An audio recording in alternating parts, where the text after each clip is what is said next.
एक बार थी एक सुंदर नाजुक सी लड़की कैरन। वह इतनी गरीब थी कि उसको गर्मी के मौसम में नंगे पैर चलना पड़ता था और सर्दियों में सख्त लकड़ी के जूते, जिसकी वजह से उसके पैर लाल बन गए। गांव के बीचों बीच एक बूढ़े मोची की पत्नी रहती थी। एक दिन उसने कुछ पुराने लाल कपड़ों से लड़की के लिए जूते बनाए। जूते थोड़े अजीब थे पर लड़की को ठीक से आ गए। उसी दिन कैरन की माँ का अंतिम संस्कार था। इस दिन के लिए ये लाल जूते ठीक नहीं थे, पर कैरन के पास और कोई नहीं थे, तो वह लाल जूते पहने अपनी माँ के ताबूत के पीछे चलती गई। उसी समय एक घोड़ा गाड़ी वहां से गुजरा, जिसमें से एक महिला ने कैरन को देखकर तरस खाया। इस लड़की को मुझे दे दो, कहा महिला ने पादरे से। मैं इसका ख्याल रखूंगी। कैरन को लगा ये सब उसके लाल जूतों की वजह से हुआ, पर महिला को जूते बहुत भयानक लगे और उनको तुरंत जला देने का आदेश दिया। फिर कैरन को साफ सुथरे कपड़े में तैयार किया। कुछ दिनों बाद महारानी और उनकी छोटी बेटी गांव में आए यात्रा पर। सारी भीड़, जिनमें कैरन भी थी, जमा हुए महल के बाहर छोटी राजकुमारी को देखने के लिए, जो सफेद गाउन पहने अपने खिड़की के पास खड़ी थी। उसके सिर पर कोई ताज नहीं था, पर उसने पहने थे खूबसूरत लाल रंग के मोरक्को के जूते, जो कैरन के जूते से कई ज्यादा सुंदर थे। अब कैरन बड़ी हो चुकी थी। उसके बपतिस्मा का समय आ गया, तो उसके लिए नया फ्रॉक और जूते चाहिए थे। मोची ने उसके पैर का माप लिया अपने दुकान पर, जहाँ थे कई सुंदर जूते और बूट।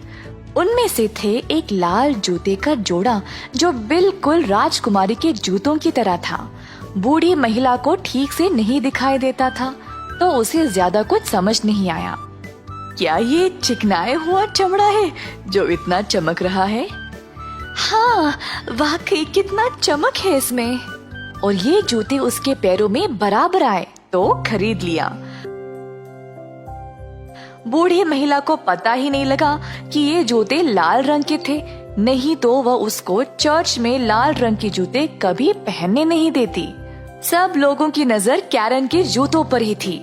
जब कैरन वेदी की ओर चल रही थी, तो ऐसा लग रहा था कि जैसे प्राचीन पुतले, तस्वीरों में लोग, सबकी नजर उसके जूतों पर ही थी। जब पादरे ने उसके सिर पर हाथ रखकर उपदेश दिया कि वह अब कैसे एक जिम्मेदार ईसाई है, कैरन सिर्फ अपने लाल जूतों के बारे में ही सोच रही थी। दोपहर में जब बूढ़ी महिला ने सबको कैरन की लाल जूतों के बारे में बात करते सुना, तो उसने कैरन को डांटा कि ये सही नहीं है और उसको चर्च के लिए हमेशा काले रंग के जूते ही पहनने चाहिए। अगले दिन कैरन का पहला कम्युनियन था। उसने अपने काले जूते देखे, फिर लाल, फिर काले, अंत में उसने लाल जूते ही पहन लिए। कैरन और बूढ़ी महिला चर्च की ओर मकाई के खेत के रास्ते से जा रहे थे। चर्च के दरवाजे पर था एक बूढ़ा सिपाही, जिसकी थी लंबी लाल रंग की दाढ़ी। वह बूढ़ी महिला के आगे प्रणाम करते हुए झुका और पूछा अगर वह उसके जूते साफ करे। पर कैरन ने उल्टा अपना पैर आगे किया। अरे वाह, कितने अच्छे नाचने वाले जूते हैं, बोला सिपाही ने। देख के रहना, नाचते समय फिसल न जाओ। और सिपाही ने उसके जूते साफ किए। बूढ़ी महिला ने उसको एक सिक्का दिया और फिर कैरन के साथ चर्च के अंदर चली गई। जब कैरन प्रार्थना के लिए अपने घुटनों पर आई, तो उसके दिमाग में सिर्फ लाल जूते थे और वह अपना प्रार्थना भी भूल गई। घर वापस जाने के समय जब कैरन ने अपना पैर आगे किया घोड़ा गाड़ी में चढ़ने के लिए, तब सिपाही ने फिर से कहा, देखो कितने सुंदर नाचने वाले जूते हैं। और कैरन अचानक से नाचने लगी। ऐसा लग रहा था कि जूते अपने आप नाच रहे थे और कैरन कुछ नहीं कर पाई। गाड़ी वाले को उसके पीछे दौड़ना पड़ा उसको पकड़ के अंदर बैठाने के लिए, पर कैरन के पैर रुके ही नहीं। बूढ़ी महिला के पैरों पर भी चढ़ गई। जब जूते पैर से निकाल दिया तब रुकी कैरन। जूतों को अंदर कोठरी में बंद कर दिया गया, पर कैरन से रहा ही नहीं गया जूते देखने के लिए। जल्द बूढ़ी महिला बीमार हो गई और सुनने में आया कि अब वह ठीक नहीं हो सकती। अब महिला का ख्याल कैरन को ही रखना था और वह भी अपनी जिम्मेदारी जानती थी। पर एक दिन शहर में एक रॉयल बॉल होने वाला था जिसके लिए कैरन को भी निमंत्रण मिला। कैरन ने बीमार महिला की ओर देखा और फिर अपने लाल जूतों की तरफ। उसने जूते पहन लिए, ये सोचते हुए कि ऐसा करने में कुछ गलत तो नहीं है। पर वह बॉल चली गई। अजीब बात थी कि अगर वह दाएं तरफ जाने की कोशिश की तो उसके पैर उसको बाएं की ओर ले गए। जूते उसको सीढ़ियों के नीचे खुद ले गए और दरवाजा के बाहर सड़कों पे जहां पर वह नाचती ही गई। रात के अंधेरे में पेड़ों के बीच उसने कुछ चमकते हुए देखा। सोचा शायद लाल रंग का चांद है, पर नहीं, वो था वो लाल दाढ़ी वाला सिपाही जो अपना सिर हिलाते हुए बोला, देखो कितने अच्छे नाचने वाले जूते हैं। कैरन घबराकर परेशान हो गई और जूतों को निकालने की पूरी कोशिश की, पर जूते उसके पैरों से चिपक गए। तो कैरन बस नाचती गई, खेत के उस पार, धूप में, बरसात में, दिन और रात। कैरन रुकना चाहती थी पर उसको कोई आराम नहीं मिला।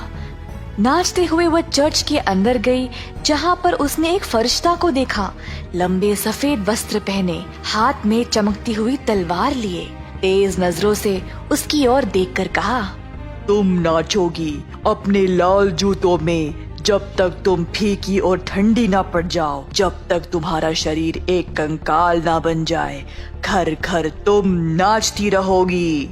दया करो, रोई कैरन, पर वह फरिश्ते का जवाब सुन नहीं पाई क्योंकि उसके जूते उसको दरवाजे के बाहर ले गए।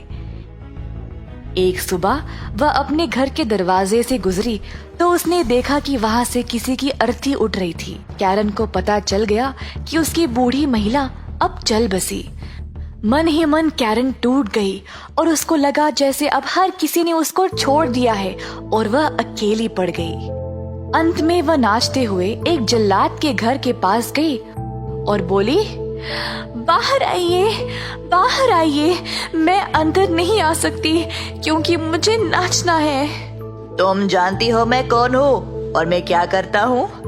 जी हाँ, पर मेरी गर्दन नहीं काटना क्योंकि मुझे अपने कर्मों के लिए पछताना है। बस मेरे पैर काट दो ताकि मैं इन जूतों से छुटकारा पा सकूं। कैरन ने अपनी गलती मान ली और जल्लाद ने अपने हथियार से जूते कैरन के पैरों से हटा दिए, जो उछलते हुए जंगल की ओर जा गिर पड़े। कैरन को लगा जैसे उसके पैर भी चले गए। उन लाल जूतों की वजह से मुझे बहुत कुछ झेलना पड़ा। अब मैं चढ़ जाऊंगी जहाँ पर लोग मुझे देख पाए। पर चर्च के पास जाते ही कैरन ने वही लाल जूते नाचते हुए देखे और वह डर कर वहाँ से भाग गई। हफ्ते भर वह पछताती रही और रोती गई। जब रविवार आया तो कैरन ने कहा, अब तो शायद मैंने पछता लिया है और चर्च के बाकी के लोगों की तरह मैं भी अच्छी बन गई हूँ शायद। हिम्मत जुटाकर वह चर्च गई, पर द्वार पर पहुँचने पर वो लाल जूते वहीं पर थे नाचते हुए। भयभीत होकर वो वापस मुड़कर चली गई, दिल में अपने पाप का डर लिए। फिर वह गई एक पास्टर जी के घर और उनसे भीख मांगी उनके परिवार के सर्विस में उसको लेने के लिए। पास्टर की पत्नी ने उस पर तरस खाया और उसको आने दिया। पूरा मन लगाकर वह पास्टर का उपदेश और पवित्र ग्रंथ सुनने लगी। फिर से रविवार के दिन सब लोग चर्च के लिए हुए तैयार और कैरन से पूछा कि वह उनके साथ आएगी। उदास होकर कैरन उनको उसके बगैर जाने को कहा। अपने छोटे से कमरे में जाकर वह ग्रंथ पढ़ने लगी, साफ मन और दिमाग से। कैरन की आंखों में आंसू आ गए और वह रो पड़ी। ईश्वर, मेरी मदद करो। अचानक से सूरज धमकने लगा और वह सफेद फरिश्ता वापस आ गया। उसके हाथ में अब तलवार नहीं बल्कि एक गुलाब की डाली थी। फरिश्ते ने उस डाली से छत को छुआ और छत ऊंचा होने लगा। जहाँ जहाँ ये डाली गया वहाँ वहाँ एक सितारा चमकने लगा। फरिश्ते के दीवार छूते ही दीवार चौड़ा होने लगा और अचानक से कैरन चर्च के बैठक को देख पाई। शायद चर्च उसके छोटे से कमरे में ही आ गया या वो खुद चर्च में प्रकट हो गई। वह अपने पास्टर के परिवार के साथ बैठी थी और जब उपदेश समाप्त हुआ तो परिवार वालों ने कहा, तुमने चर्च आकर अच्छा किया कैरन। ये ईश्वर की दया है। ऑर्गन बजने लगा और गायक मंडल के बच्चे अपनी मीठी आवाज में गाने लगे। सूरज की किरणें खिड़की से कैरन के ऊपर छा गई। उसके दिल में जैसे एक सुकून पैदा हो गया, जैसे वह एक खुशी और शांति की जगह पहुंच गई, जहां पर लाल जूते के बारे में बोलने या पूछने वाला अब कोई नहीं रहा।